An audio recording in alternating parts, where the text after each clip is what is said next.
Majelis Hakim Pengadilan Negeri Palembang Kelas 1A khusus memutus lepas dari tuntutan hukum pada Henry, sopir truk pengangkut 40 ton batubara. Putusan dibacakan dalam sidang Selasa 27 Januari 2026 lalu yang digelar melalui sambungan video. Hakim menilai Henry tidak terbukti melakukan tindak pidana pertambangan karena hanya menjalankan tugas sebagai sopir atas perintah dan dibekali surat jalan resmi. Dalam putusan tersebut terdapat pendapat berbeda. Satu hakim sependapat dengan jaksa, sementara dua hakim menyatakan terdakwa tidak bersalah. Menyatakan terdakwa Henry Petrusya Dewasa almarhum dinikah sebagai makhluk di atas terbukti melakukan perbuatan yang dakwaan kepadanya.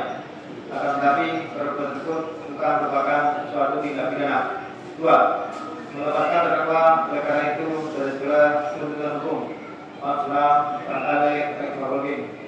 Pusat Sidang Penasihat Hukum Henry menyatakan menerima putusan, sementara jaksa penuntut umum masih melaporkan hasil sidang pada pimpinan untuk menentukan langkah hukum selanjutnya.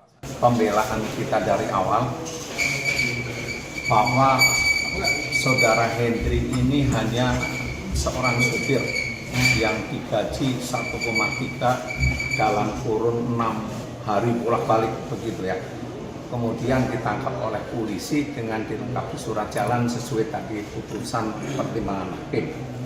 Artinya sesuai harapan kami, Henry bukanlah pelaku tindak pidana illegal mining. Sebelumnya Henry ditangkap pada Agustus 2025 saat mengemudikan truk bermuatan 40 ton batubara dari Tanjung Enim menuju Jakarta dan didakwa terlibat pengangkutan batubara ilegal di Oku. Yudi Kiswanto, Kompas TV, Palembang, Sumatera Selatan.